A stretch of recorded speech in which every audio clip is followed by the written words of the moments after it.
उत्तर प्रदेश की विभिन्न बोलियों को, भोजपुरी, अवधी, ब्रज और बुंदेलखंडी को इस सदन में सम्मान मिल रहा है और हमारी सरकार तो इन सब के लिए एक एकेडमी का भी गठन, अलग अलग एकेडमी के गठन की कार्रवाई को भी आगे बढ़ा रही है। ये सभी हिंदी की उपभाषाएं हैं, यानी हिंदी की बेटियां हैं। भाषा की समृद्धि के आधार हैं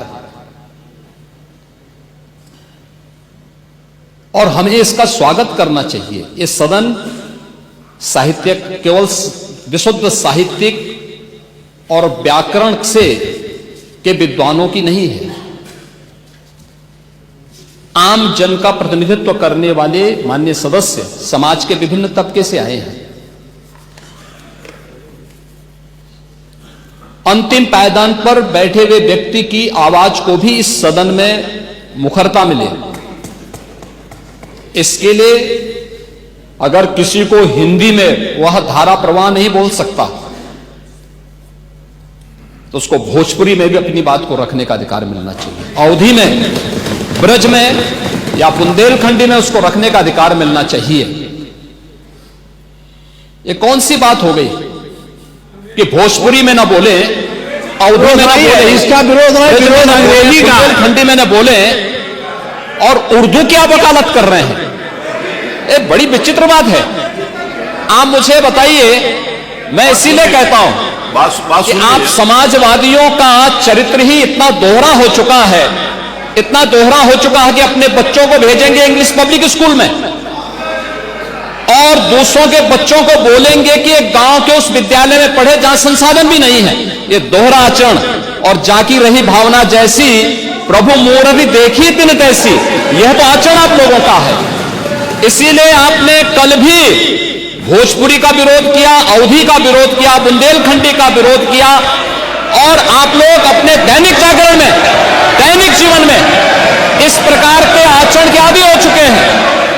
और इसलिए अध्यक्ष जी, इसका अभिनंदन हम लोग करते हैं और इन बोलियों को सम्मान मिलना चाहिए। इनके संरक्षण के लिए ही हमारी सरकार भोजपुरी एकेडमी का गठन कर रही है, अवधी एकेडमी का गठन कर रही है संत तुलसीदास जी के नाम पर। इसी के आधार पर ब्रज भाषा इतनी समृद्ध भाषा है।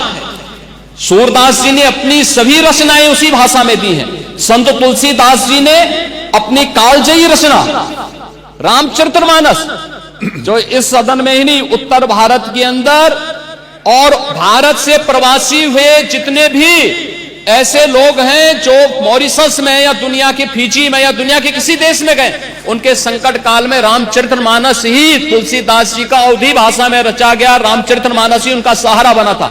और आज जब उसको सम्मान मिल रहा है तो आप उसका विरोध कर रहे हैं। बड़ी विचित्र सी स्थिति है। आप हर अच्छे कार्य का समाज, आज के यही ढोंग है आप लोगों का, यही ढोंग है। हर अच्छे कार्य का आप विरोध करेंगे, हर अच्छे कार्य का आप विरोध करेंगे।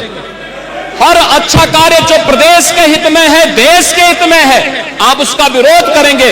और मुझे लगता है इस प्रकार के विरोध की निंदा होनी चाहिए और हम इसका समर्थन करते हैं जो उत्तर प्रदेश की बोलियों को सम्मान मिल रहा है। मैं आपका धन्यवाद करूंगा और विधानसभा सचिवालय को इस बात के लिए धन्यवाद दूंगा। कल हम लोगों ने यहां पे इसका शुभारंभ किया, समाजवादी पार्टी ने उसका विरोध किया है और मुझे लगता है कि प्रोसीडिंग का हिस्सा होना चाहिए। इनको समाज के सामने एक्सपोज करना चाहिए। अपने बच्चों को ये लोग पढ़ाएंगे इंग्लिश स्कूलों में और दूसरे के बच्चे के लिए अगर वो सुविधा सरकार देना चाहते हो, कहते नहीं उर्दू पढ़ाओ इसको, यानी उसको मौलवी बनाना चाहते हैं, कठपुल्ला पर की ओर इसको ले जाना चाहते हैं। ये नहीं चल सकता है।